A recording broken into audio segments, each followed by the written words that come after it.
త్రివిక్రమ్ గారు రాసిన ఒక డైలాగు అజ్ఞాతవాసిలో, ఒక చిన్నపాటి సౌకర్యం కోసం, ఇక్కడ మీరు కూర్చున్న ఒక చిన్నపాటి కుర్చీ కోసం ఒక యుద్ధమే చేయాల్సి వస్తుంది.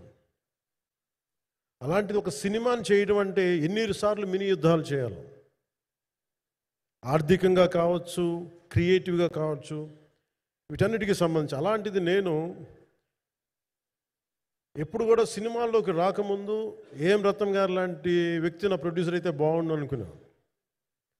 భారతదేశానికి పాన్ ఇండియా సినిమాని, ముఖ్యంగా రీజనల్ సినిమాని జాతీయ స్థాయిలో తీసుకెళ్లిన వ్యక్తి ఆయన.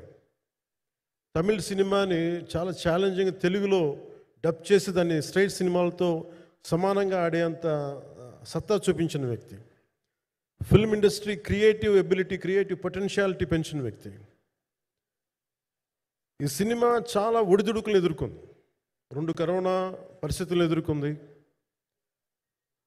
అన్నిటికీ మధ్యలో సినిమా మన క్రియేటివ్గా కొంత ఇబ్బంది ఎదుర్కొంది.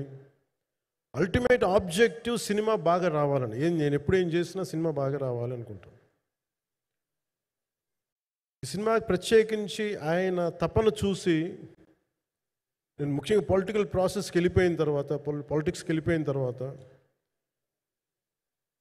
డైరెక్షన్ అని వీటికి దూరమై క్రియేటివ్ పార్టీకి దూరం అయిపోయిన తర్వాత, పాలిటిక్స్ నా ప్రైమరీ ఫోకస్ అయిపోయిన తర్వాత, మళ్ళీ దృష్టి పెట్టి సినిమా కావాలి, మీరు చెయ్యాలని చెప్పి నా దగ్గరికి వచ్చి కోరుకున్నప్పుడు నేను ఎంత బెస్ట్ ఇవ్వగలను ఆ సినిమాకి అంత ఇచ్చాను. నేను అంటే నా బెస్ట్ ఇచ్చాను. అంటే నేను అంటే అన్నిటికంటే కూడా నేను ఇవ్వలేనిది టైం ఇవ్వలేను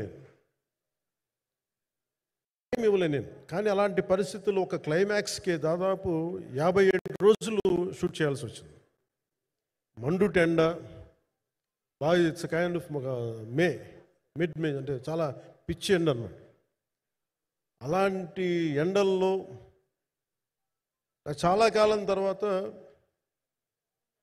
నాకు మార్షల్ ఆర్ట్స్, నేను ఎప్పుడో నేర్చుకున్న మార్షల్ ఆర్ట్స్, ఒక ఎస్క్రీమా కానీ, ఊషు కానీ, నేను నేర్చుకున్న సెల్ఫ్ డిఫెన్స్ టెక్నిక్స్ కానీ, యుఎస్లో నేను ఒక వర్క్షాప్ చేసిన జీత్ కండో ఇవి కానీ, ఇవన్నీ ఈ సినిమాకి నాకు పనికి వచ్చినాయి. నాకు వీళ్ళతో డిఫరెంట్ కొరియోగ్రాఫర్స్తో కూర్చొని ప్రత్యేకించి క్లైమాక్స్ పార్ట్ ఇది అందరికీ ఇన్స్పైర్ చేసింది. మన స్థూలంగా చెప్పాలి అంటే, ఒక క్లుప్తంగా చెప్పాలి అంటే, ఈ సినిమాకి ఇదే ఆయువు పట్టింది. ఈ ఫస్ట్ పార్ట్కి ఎక్కడో కొల్లూరు నుంచి, మన కృష్ణానది తీరం కొల్లూరు, విజయవాడ సమీపంలో ఉన్న కొల్లూరు ప్రాంతం నుంచి దొరికిన ఒక కోహినూరు వజ్రం నుంచి అది ఎటు మన గోల్కొండ రాజుల దాకా వచ్చింది, మన హైదరాబాద్ సుల్తాన్ల దాకా ఎలా వచ్చింది, దీని ట్రావెల్ ఇటు వెళ్ళింది. ఇవన్నీ జరిగినప్పుడు దీని నేపథ్యంలో జరిగే కథ ఇది. ముఖ్యంగా ఈ ఫౌండేషనల్ వర్క్ చేసిన వ్యక్తి క్రిష్ జాగర్లమూడి గారు చాలా హై కాన్సెప్ట్తో పట్టుకొచ్చారు దీన్ని. ఆయనను రత్నం గారు నా దగ్గరికి వచ్చినప్పుడు చాలా బాగా నచ్చి వెంటనే చేశాను. చేసిన తర్వాత ఒక్కొక్కటి కరోనా నిజంగా ఇంపాక్ట్ ఇచ్చింది. అంటే ఎలా ఉండదంటే, ఎంత హార్డ్గా ఉండదంటే ఇండస్ట్రీ, అది ఎవరిని తప్పు పట్టలేము. ఒకప్పుడు ఆయన వెంట చుట్టిన నిర్మాతలు, ఆయన వెంట తిరిగిన డిస్ట్రిబ్యూటర్స్, హీరోస్, అందరికి అలాంటి వాళ్ళకి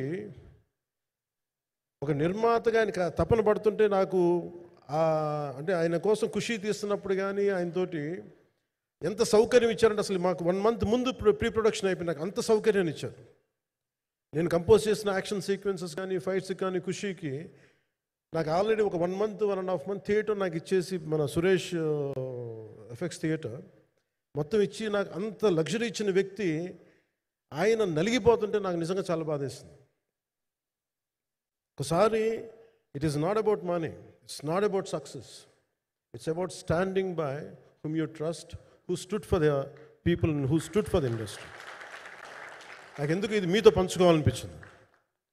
సినిమా ఎంత విజయం ఇది నాకు నిజంగా తెలియదు. ఎందుకంటే నేను ఇట్లా అనుకోవచ్చు, ఇంకోలా, కానీ ఒక్కటి మటుకు చాలా సిన్సియర్గా చెప్పగలను. Krish came out with very good concept, చాలా హై కాన్సెప్ట్ పట్టుకొచ్చారు. కొంత వ్యక్తిగత కారణాలు, కొన్ని ప్రొఫెషనల్ కారణాలు ఆయన ప్రాజెక్టుకి బయటికి వెళ్ళినా కానీ, దీన్ని ఫౌండేషనల్ వర్క్ చేసిన క్రిష్ గారికి మనస్ఫూర్తిగా నా హృదయపూర్వక ధన్యవాదాలు తెలియజేస్తాను మా అందరి తరఫున. అలాగే తర్వాత స్టెప్ ఇన్ అయింది మన జ్యోతికృష్ణ గారు. ఖుషి సినిమా చేస్తున్నప్పుడు అప్పుడే లండన్ ఈ ఫిల్మ్ మేకింగ్ కోర్స్ చేసి మన డైరెక్షన్లో ఇన్స్టిట్యూట్ అంతేనా డైరెక్షన్ ఫిల్మ్ మేకింగ్ కోర్స్ చేసి అప్పుడే గ్రాడ్యుయేట్ అయ్యి వచ్చి అప్పటి నుంచి ఉన్నప్పుడు బట్ యాక్చువల్ తనతో మాట్లాడుతుంటే మోస్ట్ సెన్సిబుల్ డైరెక్టర్ అనిపించారు. ఈ ఒక టైంలో ఏమనిపించిందంటే బయట ఉన్న మాటలు కానీ అసలు సినిమా వస్తుందా లేదా బయటికి అని ఉండేది. కానీ మాకు ఎప్పటికప్పుడు నీరసం పడిపోయినప్పుడల్లా నాకు నీరసం వచ్చేసేది.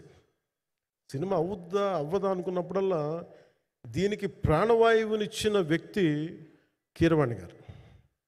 ప్రతిసారి వర్క్ చేసి నేను ఎందుకంటే సినిమా చివరి దాకా నేను నమ్మను. ఎప్పుడు నేను ఒక సినిమాని నేనేం నమ్ముతాను చిన్నప్పటి నుంచి వెరీ ఫార్మేటివ్ ఇయర్స్లో నుంచి కూడా ఒక మంచి సినిమా గురించి నువ్వు మాట్లాడక్కర్లా, రిలీజ్ అయితే బాగలేకపోతే ఎలాగ మాట్లాడక్కర్లా.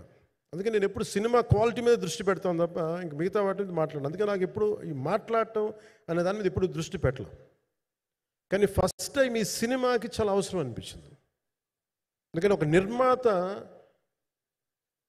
నిర్మాతలు కనుమరుగవుతున్న ఈ సమయంలో ఒక బలమైన సినిమా తీసి ఒడిదుడుకుల్ని తట్టుకోగలిగి ఒక నిర్మాత కనుమరుగవ్వకూడదు. ఆయన పక్కన ఏది ఉండాలని అండగా ఉండాలని చెప్పేసి నేను అన్నీ వదిలి ఇంత బిజీ షెడ్యూల్స్ అన్నీ వదిలేసి ఒకవైపు నన్ను నా ప్రత్యర్థులు తిడుతున్నా కానీ సినిమాలకు వెళ్ళిపోయిన తిడుతున్నా కానీ ఇదేంటంటే నాకు అన్నం పెట్టింది నాకు నా సినిమా పరిశ్రమ. అంటే ఇక్కడున్న మిత్రులందరూ కూడా చాలామందికి నేను ఇండివిజువల్ ఇంటర్వ్యూస్ ఇచ్చాను. నేను చాలాసార్లు నాగేంద్ర కానీ మీరు కానీ చాలామందికి వీళ్ళందరూ చాలామందికి నేను వ్యక్తిగతంగా తెలుసు. కాకపోతే నాకు సినిమా అంటే నేను సినిమా గురించి ఎక్కువ చెప్పలేక ఎక్కువ మాట్లాడలేను. కానీ బట్ నాకు నిజంగా సినిమా మీద అపారమైన గౌరవం, సినిమా మీద అపారమైన ఆసక్తి, నాకు ప్రాణవాయువు అది. Story telling is a necessity for all each and every individual. So cinema అది మనకి కల్పిస్తుంది, సినిమా మనకి అలాంటి. కానీ ఈ సినిమా ప్రత్యేకించి చాలా ఛాలెంజింగ్ సర్కమ్స్టాన్సెస్లో, చాలా ఒడిదుడుకుల్లో, యాడ్వర్స్ కండిషన్స్లో కూడా మనస్ఫూర్తిగా దీన్ని ముందుకు తీసుకెళ్ళి ఆర్థిక ఇబ్బందులు ఎన్ని వచ్చినా కానీ, అంటే నాకు పొలిటికల్గా పేరుండొచ్చు, దేశవ్యాప్తంగా నేను తెలిసి ఉండొచ్చేమో, కానీ సినిమా పరంగా వచ్చేటప్పుడు నేను చాలా హీరోస్తో కంపేర్ చేస్తే వాళ్ళందరికంటే చాలా తక్కువ నేను. సో దానికి ఉండే ఇబ్బందులు దానికి ఉంటాయి. మిగతా వాళ్ళకి బిజినెస్ అయినందుకు నాకు బిజినెస్ అవ్వదు, వాళ్ళకు వచ్చినందుకు నాకు రాకపోవచ్చు. ఎందుకంటే నా దృష్టి, నా కాంపిటేటివ్నెస్ ఎప్పుడు నేను సినిమా మీద పెట్టలేదు. నేను ఇప్పుడు సొసైటీ పొలిటికల్ ప్రాసెస్ పెట్టాను, కానీ ఎప్పుడు సినిమా మీద నేను ఎంత ఉండాలనేది నేను ఎప్పుడు పెట్టలేదు. నేను ఎప్పుడు చాలాసార్లు మన నాగేంద్ర కానీ మిగతా మన సూపర్ హిట్ మన కీర్తిశేషులు బిఆర్ రాజు గారు చనిపోయారు ఇంటర్వ్యూస్లో కూడా ఉంటుంది. ఈ చిత్ర పరిశ్రమ చాలామంది హీరోస్ ఉంటారు, వాళ్ళలో నేను వన్ ఆఫ్ ది హీరో అంతే.